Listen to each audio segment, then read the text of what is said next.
नमस्कार, Ambala breaking news में आपका स्वागत है। हरियाणा के स्कूलों में स्टाफ के लिए लागू रोस्टर प्रणाली को खत्म कर दिया गया है, यानी कि अब सभी स्टाफ को स्कूल बुलाया जाएगा। और अधिक जानकारी के लिए हमारे साथ शिक्षा विभाग के अधिकारी मौजूद हैं। सर, सबसे पहले तो बताएं कि रोस्टर प्रणाली को खत्म किया गया है, क्या कुछ निर्देश सरकार की तरफ से आए हैं?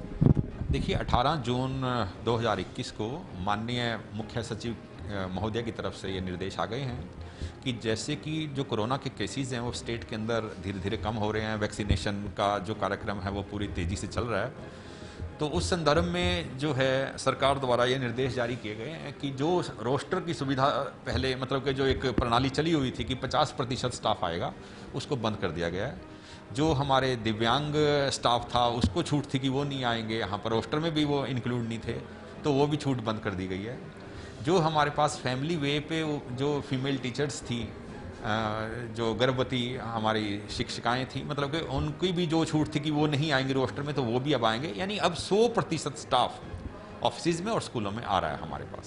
सर, अब जैसे धीरे धीरे कोरोना की रफ्तार कम हो रही है, ऐसे में बहुत सारे अभिभावक भी ये सवाल उठा रहे हैं कि सरकार कब स्कूल खोलेगी। क्या इसको लेकर सरकार द्वारा कोई विचार किया जा रहा है? देखिए, स्कूल खोलने की बात जो है वो सरकार का ही नेचुरली निर्णय होता है और सरकार इस मामले में पूरी तरह संजीदा है। जब सरकार ने ये एक लेटर जारी कर दिया कि उसको रोस्टर को हम ख़त्म कर रहे हैं, 100% जो है स्टाफ है वो ऑफिस में आएगा, ताकि जो काम है वो पूरा हो पाए ऑफिस में, जैसे काम जो रुका पड़ा था वो सारा का सारा हो पाए।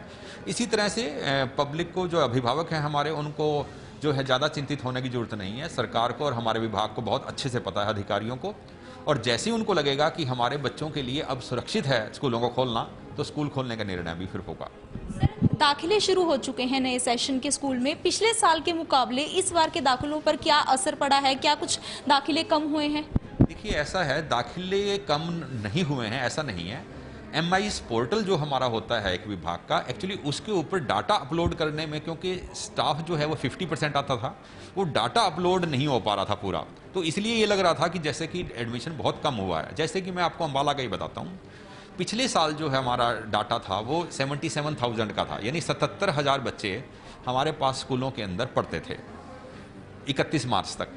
लेकिन अब की बार जब 1 अप्रैल से हमने जो MIS पोर्टल पे उनको बच्चों को डालना था, उनका नाम जो है एडमिट उनको करना था, वो डाटा पूरा नहीं हो पाया था। इस कारण से ये दिखाई दे रहा था कि जैसे बच्चे कम एडमिट हुए हैं, यानी अभी तक हमारे पास 66,000 बच्चे ही वहाँ दिखाई दे रहे थे। तो लेकिन अब क्या हुआ कि जैसे 10वीं कक्षा का रिजल्ट आ गया, तो 11वीं के अंदर भी बच्चों का एडमिशन हो जाएगा। पहले क्या हो रहा था कि प्रथम कक्षा के अंदर जो पेरेंट्स हैं वो बच्चों को एडमिट ही नहीं करा रहे थे, उनको लग रहा था स्कूल तो लगने नहीं है और एडमिशन करा के भी क्या करेंगे। और दूसरा उनके अंदर डर था कि मेरा बच्चा जो है छोटा है, 4 साल का है, 5 साल का है, 6 साल का है, वो कभी बीमार ना हो जाए। लेकिन अब जो है, क्योंकि जब से अब ये रोस्टर ख़त्म हुआ है, उन्होंने देखा है पेरेंट्स ने कि टीचर्स भी आने शुरू हो गए हैं स्कूल के अंदर, तो अब वो डर जो है धीरे धीरे ख़त्म हो रहा है। वैक्सीनेशन के कारण से भी जो डर है वो ख़त्म हो रहा है, और अब पेरेंट्स जो हैं वो लोग जो हैं वो निकलने लगे हैं और स्कूल के अंदर पूछने भी आने लगे हैं कि किताबें कौन सी लेनी है, कैसे लेनी है, क्या होगा।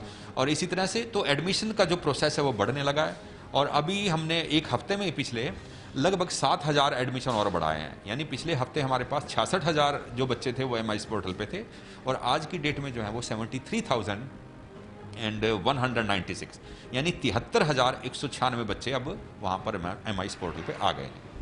दाखिले के लिए नए बच्चों से कैसे संपर्क किया जा रहा है? नए बच्चों से जो है संपर्क करने का तरीका जो है हमारे पास, एक तो जो हमारे टीचर्स हैं, टीचर वो खुद कांटेक्ट करते हैं, गांव के अंदर जाते हैं, ये देखते हैं कि कोई भी बच्चा जो है स्कूल के अंदर जो पढ़ने की उम्र का है वो घर ना बैठे, वो बच्चा स्कूल के अंदर एनरोल होना चाहिए। दूसरा, SMC के जो हमारे मेंबर्स हैं, स्कूल मैनेजमेंट कमेटी होती है, अब लोकल लेवल पर ही बनाई जाती है, गाँव के ही लोग होते हैं, तो उनसे संपर्क किया जा रहा है कि भी आप बच्चों को ज़्यादा से ज़्यादा कहें कि वो एडमिशन लेने के लिए आएँ।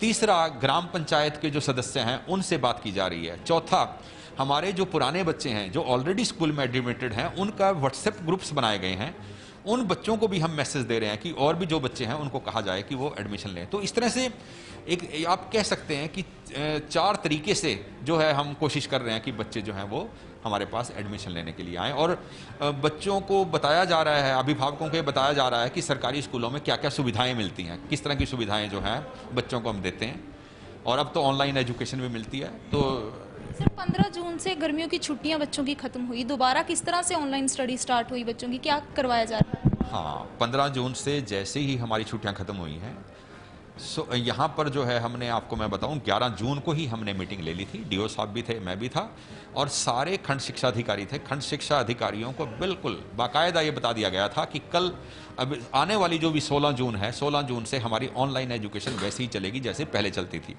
हमारे कुछ टीवी चैनल्स हैं जो सरकार ने बिल्कुल मुकर्रर किए हुए हैं, वो टीवी चैनल सारे के सारे उनको बताए गए हैं। एजुसेट से जो है वो सिलेबस के अकॉर्डिंग जो है वो वहाँ से लेक्चर टेलीकास्ट होते हैं, तो वो बच्चे सुनते हैं।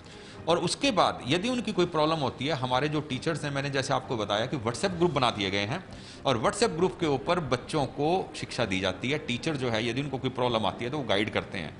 बच्चे होमवर्क करते हैं, होमवर्क करके उसकी फ़ोटो क्लिक करके अपने व्हाट्सएप ग्रुप पे भेजते हैं, और टीचर जो है उसको चेक करके वापस भी भेजता है। तो इस तरीके से सरकारी स्कूलों में काम हो रहा है आजकल। सर लेकिन कई बच्चे ऐसे हैं, ऐसे परिवारों से संबंध रखते हैं जिनके घर में ना तो टीवी है ना तो मोबाइल फ़ोन है, उनकी पढ़ाई किस तरह से चल रही है? देखिए, ये प्रॉब्लम तो कुछ प्रॉब्लम्स तो देखिए ऐसी आती हैं, उनका भी इंतजाम किया गया था। हमने शिक्षा विभाग में, आप यदि देखोगे, पिछले साल ही एक शिक्षा मित्र का जो कार्यक्रम चलाया था, वो शिक्षा मित्र कार्यक्रम ही यही था कि जो हमारा बच्चा जिसके पास स्मार्टफोन नहीं है, जिसको व्हाट्सएप से या वैसे एजुकेशन देनी है नहीं है, तो गांव का कोई एक ऐसा इंसान, चाहे वो बच्चे का चाचा है, ताया है, या टीचर भी हो सकता है, वहाँ पर कोई एक ऐसा इंसान जिसके पास स्मार्टफोन है, उसको हमने उसका शिक्षा मित्र बनाया था।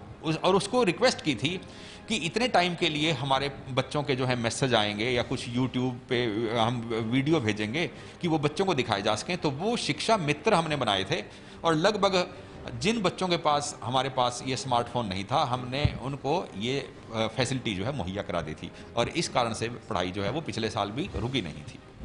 सर एक और सवाल, 1 साल से स्कूल बंद है, बच्चे घर में हैं, स्कूल नहीं जा पा रहे, ऐसे में एक बच्चों का जो हौसला होता है, मानसिक तौर पर बच्चे पढ़ाई की तरफ इतना ध्यान नहीं दे पाते, तो कैसे बच्चों को बूस्ट किया जाएगा जब भी स्कूल खुलते हैं? देखिए, ऐसा है, पिछले साल ही हमने ये कार्यक्रम शुरू कर दिया था। हर ब्लॉक के अंदर हमारे पास एक्चुअली हर ब्लॉक में एक एक दो दो साइकोलॉजी के टीचर्स हैं।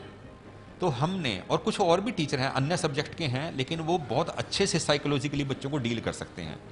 तो ये डाटा बना के हमने 6 ब्लॉक्स के अंदर, हर ब्लॉक के अंदर एक एक टीचर दे दिया था, और उस टीचर का कॉन्टैक्ट नंबर उस ब्लॉक के सभी बच्चों को अवेलेबल करा दिया था कि यदि उन बच्चों को कोई मानसिक समस्या आती है, पढ़ाई से संबंधित समस्या आती है, घरेलू कोई समस्या है, वो बच्चा उस टीचर से, उस साइकोलॉजिस्ट से जो है वो बात कर सकता है। उनको हमने यही कहा था कि ये काउंसलर की तरह काम करेंगे, मार्गदर्शक की तरह काम करेंगे, और उसका हमें बड़ा फ़ायदा भी हुआ है। काफ़ी बच्चे उनसे बात करते हैं, टेलीफोन करते हैं, अपनी प्रॉब्लम शेयर करते हैं, और अपनी प्रॉब्लम्स का वो सोल्यूशन लेते हैं। तो ये थे जिला शिक्षा अधिकारी जिन्होंने हमें स्कूल से जुड़ी और विद्यार्थियों की शिक्षा से जुड़ी हर जानकारी दी। और आपको बता दें कि सरकारी स्कूलों में बच्चों के दाखिले शुरू हो चुके हैं, तो जो भी विद्यार्थी दाखिला करवाना चाहते हैं वो अपने नज़दीकी सरकारी स्कूल में दाखिला करवा सकते हैं। बहरहाल, अम्बाला से जुड़ी तमाम खबरों की जानकारी के लिए आप जुड़े रहिए हमारे साथ हमारे Facebook page Ambala breaking news पर, और हमें यूट्यूब पर भी सब्सक्राइब करें। और अपने फ़ोन स्क्रीन पर डेली अपडेट्स पाने के लिए प्ले स्टोर से हमारी ऐप को डाउनलोड करना ना भूलें।